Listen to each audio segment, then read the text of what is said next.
Hello students, I self Sabbir Ansari. I hope that all of you fine. हमने पिछले video में बताया था कि हम लोग मनुष्य में पोषण के बारे में अगले वीडियो में पढ़ेंगे। तो आज हम लोग मनुष्य में पोषण के बारे में चर्चा करेंगे। मनुष्य में पोषण मानव पाचन तंत्र के माध्यम से होता है। इसमें आहार नली, एलिमेंट्री कैनाल और उससे संबंधित ग्रंथियाँ होती हैं। होता क्या है कि जैसे कि आपने अन्य जीवों में, अमीबा में, पैरामीशियम में देखा, उसमें कोई तंत्र नहीं था, कोई सिस्टम नहीं था और उसके शरीर के अंदर भोजन का डाइजेशन हो रहा था। लेकिन मनुष्य एक जटिल जीवधारी है, तो इसके अंदर अलग अलग कार्यों को करने के लिए अलग अलग अंग विकसित होते हैं। जैसा कि हमने बताया था कि जटिल जीवधारियों में भिन्न भिन्न कार्य को करने के लिए भिन्न भिन्न अंग होते हैं।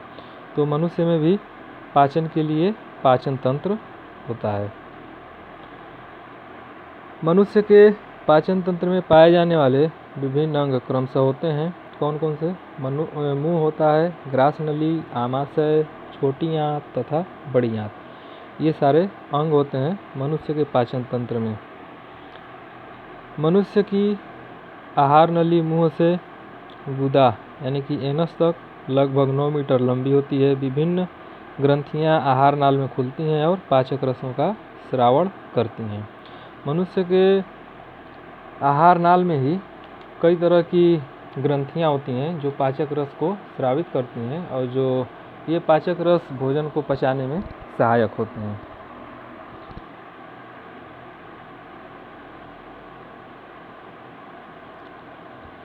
यह चित्र मानव पाचन तंत्र का पूरा फिगर हमने बनाया हुआ है। ये चित्र का जो नाम हमने लिखा है मानव पाचन तंत्र, इसको नीचे लिखा जाता है, लेकिन जगह यहाँ पर कम था, इसके लिए हमने ऊपर लिख दिया। सो आप लोग नीचे लिखिएगा। आइए देखते हैं मनुष्य के पाचन तंत्र में क्या क्या है। तो आप जानते हैं, पहले ही देखें कि मनुष्य का पाचन तंत्र मुंह से शुरू होता है और गुदा तक 9 मीटर की लंबी नली है। इसके कुछ मुख्य अंग के बारे में भी देख लिए। मुंह है, ग्रास नली है, आमाशय है, छोटी आंत है, बड़ी आंत है। तो देखते हैं, ये मुंह, यहाँ से मुख गुहा शुरू होता है जिसको हम बक्कल कैविटी भी कहते हैं, और ये नासा छिद्र है, नाक, जिसको हम नासा गुहा भी कहते हैं। तो ये नासा गुहा और मुख गुहा आपस में यहाँ पर मिले हुए होते हैं। इसके बाद आगे घाटी ढापन के माध्यम से इसको अलग कर दिया जाता है। तो इसके आगे से ही वाइंड पाइप, जिसको हम कहते हैं वायु नलिका, आगे से गुजरती है और फेफड़े में जाती है। तो ये श्वसन में आपको बताया जाएगा। हम अभी पाचन तंत्र के बारे में पढ़ रहे हैं, तो पाचन तंत्र का ही देखते हैं। तो ये ग्रसनी हो गई, और ग्रसनी से आमाशय तक एक लंबी पाइप है जिसको ग्रास नली या ओइसोफेगस कहते हैं। इसके बाद ये डायाफ्राम जो वक्ष गुहा को और उदर गुहा को डिवाइड करता है। इसके बाद ये ग्रास नली के बाद ये अंग्रेजी के जे अल्फ़ाबेट के आकार का एक थैली होता है जिसको आमाशय कहा जाता है, स्टमक। इसके जस्ट बगल में ये लीवर होता है जिसको हम यकृत भी कहते हैं। लीवर क्या करता है? पित्तरस का स्राव करता है, और यहीं पे एक पित्ताशय नामक थैली होती है जिसको गाल ब्लैडर कहते हैं। पित्तरस इसी में इकट्ठा होता है। इसके बाद पित्तरस ये पित्त नली के माध्यम से यहाँ पर ग्रहणी में स्रावित किया जाता है। ग्रहणी किसको कहते हैं? ये आप जो देख रहे हैं सी आकार का एक अंग है जो आमाशय और छोटी आंत को आपस में जोड़ता है, और यहीं पर ये पित्तरस स्रावित होता है, और यहीं से एक छोटा सा पत्ते की तरह एक ग्रंथ जुड़ा हुआ है जिसको आग्नेयाशय कहते हैं, पैनक्रियाज। तो आग्नेयाशयी रस स्रावित होता है, इसमें भी पाचक एंजाइम होते हैं। अब देखिए, आग्नेयाशय को मिश्रित ग्रंथ भी कहा जाता है क्योंकि इससे हार्मोन्स और एंजाइम दोनों स्रावित होते हैं। इसके अंदर अंतःस्रावी ग्रंथि और बाह्यस्रावी ग्रंथि दोनों का मिश्रण होता है। अब अंतःस्रावी और बाह्यस्रावी ग्रंथि क्या होता है आगे हम बताएंगे, आपको बताया जाएगा अगले चैप्टर में। इसमें अभी हम लोग पाचन तंत्र के बारे में ही चर्चा करेंगे। अब यहाँ से ये ग्रहणी के बाद छोटी आंत शुरू होती है जो कुंडलित होती है, मतलब कि घुमावदार होती है, इसकी लंबाई लगभग 6.5 मीटर की होती है, तो इसलिए इसको कुंडलित करके व्यवस्थित किया गया है। अब ये छोटी आंत और बड़ी आंत, ये यू आकार का आप जो स्ट्रक्चर देख रहे हैं ये बड़ी आंत है। तो छोटी आंत और बड़ी आंत जहाँ पर मिलती है इसको सीकम कहते हैं, और यहीं से छोटा सा एक पूंछ की तरह संरचना निकला हुआ है जिसको उंडुक पूंछ या परिशेषिका कहते हैं। इसी को अंग्रेजी में अपेंडिक्स भी कहा जाता है। आप सुने होंगे कि कई लोगों का अपेंडिक्स का ऑपरेशन होता है। तो चूँकि जब भोजन यहाँ से गुजरता है तो थोड़ा थोड़ा भोजन इसमें फंस जाता है, और जब भोजन इसमें फंसता है तो सड़ने लगता है, जिसमें बैक्टीरिया का इन्फेक्शन हो जाता है और ये सूज जाता है। जब ये सूज जाता है तो यहाँ पर पेन होने लगता है, दर्द होता है, तो इसको ऑपरेशन के माध्यम से काट के निकाल लिया जाता है। ये अपेंडिक्स है, मतलब कि हमारे शरीर का एक अवशेषी अंग इसको कहते हैं, जिसका अवशेषी अंग होता क्या है कि पहले इसका काम था और बाद में धीरे धीरे उसका काम खत्म हो गया, तो वह अवशेष के रूप में पाया जाता है। इसके बाद ये जो बड़ी आंत है, बड़ी आंत को बृहदांत्र और छोटी आंत को क्षुद्रांत्र भी कहा जाता है, याद रखिएगा। इसके बाद बड़ी आंत के लास्ट में छोटा सा अंग होता है जिसको मलाशय या रेक्टम कहते हैं। भोजन जब यहाँ से आता है तो इसी मलाशय में आकर के इकट्ठा होता है। उसके बाद समय समय से गुदा द्वार के द्वारा इस मल को बाहर निकाल लिया जाता है, मतलब कि अपचित भोजन को मल के रूप में शरीर से बाहर निकाल लिया जाता है। अब हम लोग इसको डिटेल से देखते हैं।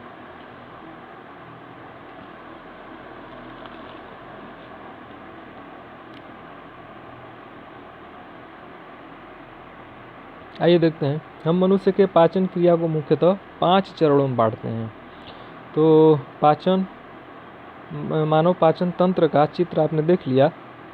अब भोजन का पाचन कैसे होता है हम लोग डिटेल से इसको देखते हैं। तो पाचन क्रिया को मुख्य रूप से 5 चरणों में इसको बांट लेते हैं। सबसे पहले अंतर्ग्रहण। अंतर्ग्रहण क्या है? भोजन को मुंह के अंदर लेना, ग्रहण करना, इसी को हम कहते हैं अंतर्ग्रहण। इसके बाद भोजन का पाचन शुरू होता है। भोजन पचने के बाद उसका अवशोषण होता है। जो आंत की दीवारें होती हैं भोजन को, पचे हुए भोजन को अवशोषित कर लेती हैं। इसके बाद उस अवशोषित भोजन को शरीर के सभी कोशिकाओं तक पहुंचाया जाता है, जिसको स्वांगीकरण कहते हैं। स्वांगीकरण करने के बाद जो अपचित भोजन होता है उसको शरीर से बाहर निकाल लिया जाता है। इस क्रिया को बहिक्षेपण कहते हैं। ये 5 अंग है। पहला अंतर्ग्रहण, दूसरा पाचन, तीसरा अवशोषण, चौथा स्वांगीकरण और 5वां बहिक्षेपण।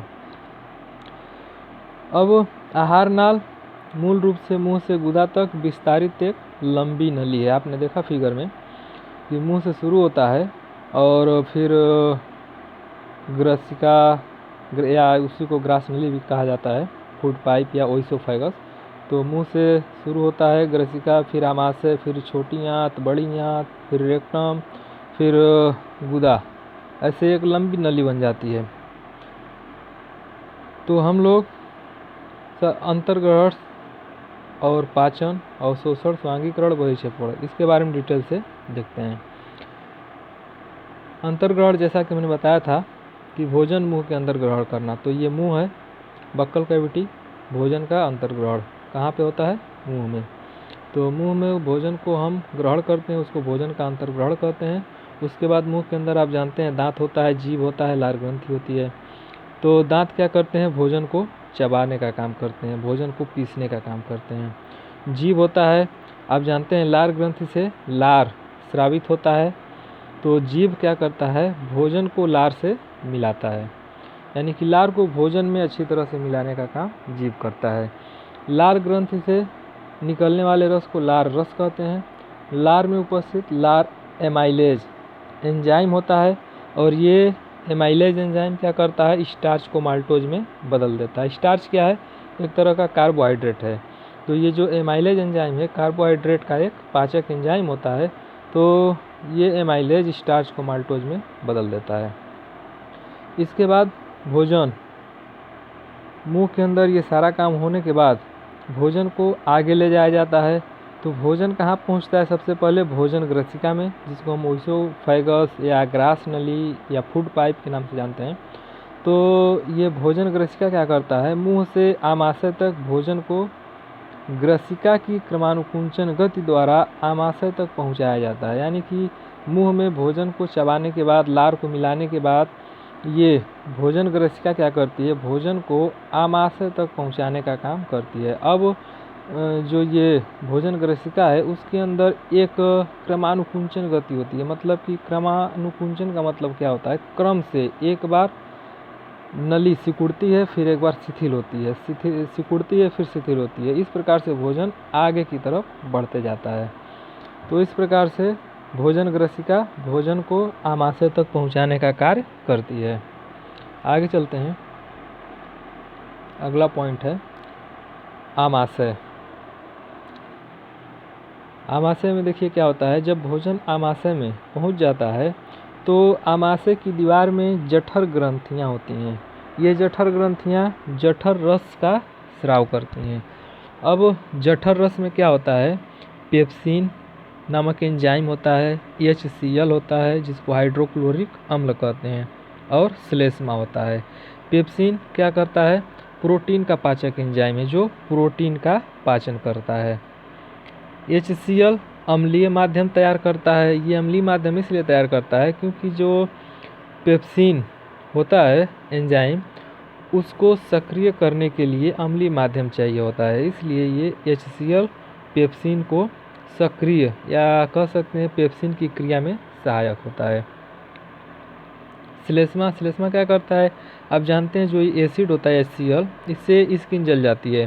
तो ये जठर ग्रंथियों से HCl स्रावित होता है तो आमाशय की दीवार को जलने का खतरा होता है। इसलिए जो श्लेष्मा होता है वो आमाशय के आंतरिक दीवार के चारों तरफ एक अस्तर बना लेती है और HCl से आमाशय की दीवार की रक्षा करती है। तो ये हो गया श्लेष्मा का कार्य। इसके बाद भोजन आगे जाता है। आमाशय में लगभग भोजन 3 से 4 घंटे तक रह सकता है और भोजन को आमाशय के अंदर अच्छी तरह से मिलाया जाता है। जो ये जठर रस निकल रहा है जठर ग्रंथियों से, भोजन के अंदर अच्छी तरह से मिलाया जाता है और भोजन का एक पेस्ट बन जाता है, काइम बन जाता है। और जो पेप्सिन एंजाइम है भोजन के अंदर उपस्थित प्रोटीन को पचाने का कार्य करती है। उसके बाद जब भोजन आगे जाता है क्षुद्रांत्र में, तो क्षुद्रांत्र में जब भोजन बढ़ता है तो वहीं आपने देखा कि यकृत से पित्तरस निकल रहा था और ग्रहणी में आकर के मिल रहा था। तो यकृत से जो पित्तरस निकलता है वह ग्रहणी में जाता है और भोजन में थोड़ा थोड़ा मिक्स होते जाता है। चूँकि अब आमाशय में भोजन अम्लीय था, अब ये जो पित्तरस है ये क्षारीय होता है जो भोजन को अम्लीय से क्षारीय बना देता है और भोजन के अंदर जो वसा मौजूद होते हैं उस वसा को छोटे छोटे टुकड़ों में तोड़ देता है। आगे हम बताएंगे। अब यहाँ पर वहीं ग्रहणी के पास एक छोटा सा आपने देखा, छोटा सा ग्रंथि जिसको अग्न्याशय कहते हैं। आप फिगर में देख लीजिएगा पीछे पलट के। तो चूँकि ये जो नोट्स हम बनाए हैं इसका नोट्स भी आप तैयार करते जाइएगा, फिगर भी बनाइएगा। तो फिगर जब बना लेंगे तो जब हम समझाएंगे तो फिर उसमें आप देख करके समझ सकते हैं। तो ये जो क्षुद्रांत्र है जिसको स्मॉल इंटेस्टाइन कहते हैं या छोटी आंत भी कहते हैं, जब भोजन छोटी आंत में जाता है तो यहाँ पर आंत्र रस यानी कि आंत की दीवार से कुछ रस निकलते हैं जिसको आंतरीय रस कहा जाता है। और ये आंत्र रस क्या करता है? परिवर्तित करता है। क्या चीज़ परिवर्तित करता है? कार्बोहाइड्रेट को ग्लूकोज में परिवर्तित कर देता है, वसा को वसा अम्ल और ग्लिसरॉल में परिवर्तित करता है, प्रोटीन को अमीनो अम्ल में। अब ये कैसे परिवर्तित करता है? क्योंकि आंत्र रस के अंदर एंजाइम होते हैं और ये एंजाइम कार्बोहाइड्रेट को ग्लूकोज में, वसा को वसा अम्ल और प्रोटीन को अमीनो अम्ल में बदल देते हैं। अभी हम देखते हैं नीचे।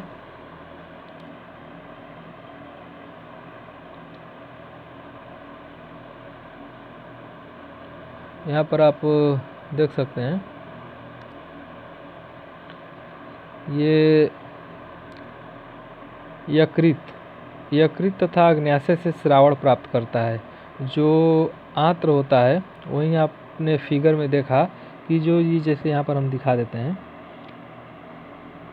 ये जो जे आकार का आमाशय और आमाशय से ये ग्रहणी निकला हुआ है और यहीं पर छोटा सा एक ग्रंथि है जिसको अग्न्याशय कहते हैं। और आपने देखा यहीं पर ये लीवर था और लीवर यहाँ पर पित्ताशय से नली निकलती है और आकर के यहीं पर ग्रहणी में मिल जाती है। तो भोजन जब आमाशय से आगे जलता है तो यहाँ से पित्तरस भोजन में मिल जाता है, अग्न्याशय से अग्न्याशयी रस भोजन में मिल जाता है और अग्न्याशयी रस के अंदर ट्रिप्सिन और काइमोट्रिप्सिन नामक एंजाइम होते हैं। तो ये ट्रिप्सिन और काइमोट्रिप्सिन क्या करते हैं, प्रोटीन को पचाने का कार्य करते हैं, प्रोटीन का पाचक एंजाइम होते हैं। इसके अलावा अग्न्याशयी रस में ये वसा पाचक एंजाइम होता है जिसको लाइपेज एंजाइम कहा जाता है। तो ये वसा को पाचित करता है, मतलब कि डाइजेस्ट करता है। इसके बाद आइए देखते हैं, यकृत से पित्तरस निकलता है जो पित्त लवण तैयार करता है, मतलब कि जो भोजन अम्लीय था उसको क्षारीय बना देता है। इसके बाद वसा की बड़ी गोलिका जो होती है, मतलब कि वसा के जो बड़े बड़े गोले होते हैं, इसके ऊपर पित्तरस कार्य करता है और इसको छोटे छोटे गोले में तोड़ देता है, जिससे कि जो लाइपेज एंजाइम है इस पर अच्छी तरह से क्रिया कर सकती है। तो वसा बड़ी गोलिका में है, पित्त लवण के कारण वसा को छोटी गोलिका में तोड़ दिया गया है। ये इमल्सीकरण की तरह होता है, जैसे कि साबुन का इमल्सीकरण होता है, आप पिछले अध्याय में पढ़े होंगे। इसके बाद अग्न्याशय से अग्न्याशयी रस निकलता है। तो इसमें देखिए क्या होता है, स्टार्च को ग्लूकोज में कन्वर्ट करता है। अब स्टार्च को ग्लूकोज में कन्वर्ट करने के लिए एमाइलेज एंजाइम, आपने देखा कि लार ग्रंथि से भी एमाइलेज एंजाइम निकल रहा है, लेकिन उसको हम लार एमाइलेज कहते हैं और ये अग्न्याशयी एमाइलेज एंजाइम है। तो ये स्टार्च को ग्लूकोज में कन्वर्ट कर देता है, डाइजेस्ट करता है। और जो ट्रिप्सिन एंजाइम है वो प्रोटीन को पेप्टोन्स में बदल देता है। वसा को लाइपेज एंजाइम वसा अम्ल में बदल देता है। इसके बाद क्या होता है, ये भोजन का पूरा मतलब भोजन को छोटे छोटे टुकड़ों में सरल टुकड़ों में तोड़ दिया गया है। अब इसके बाद दीर्घ रोम विलाई, मतलब कि जो आंत होती है, आंत के अंदर सपोज ये आंत है, आंत की दीवार के अंदर छोटे छोटे रोए जैसी संरचना होती है जिसको दीर्घ रोम या विलाई कहते हैं।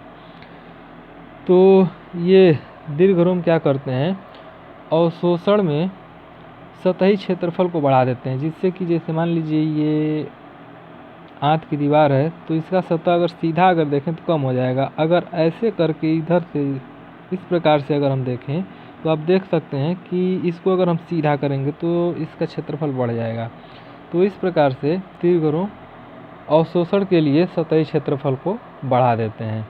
और इस दीर्घ रोम के अंदर नर्व्स होते हैं, वेन्स होते हैं जो भोजन को अवशोषित करते हैं और अवशोषित करने के बाद भोजन को शरीर के सभी कोशिकाओं तक पहुंचा देते हैं। इसके बाद अगला पॉइंट आता है बृहदांत्र। बृहदांत्र किसको कहते हैं, लार्ज इंटेस्टाइन को। भोजन के अवशोषण के बाद जो अपच भोजन बचता है वह बड़ी आंत में जाता है और वहाँ पर बड़ी आंत में जल का अवशोषण हो जाता है।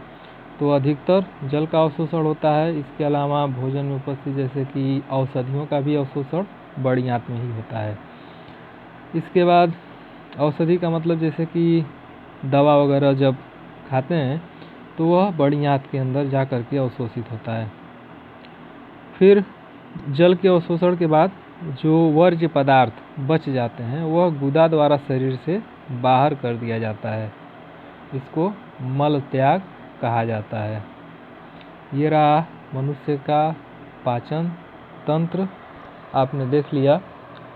इसके बाद अगले वीडियो में हम लोग श्वसन तंत्र के बारे में पढ़ेंगे। धन्यवाद।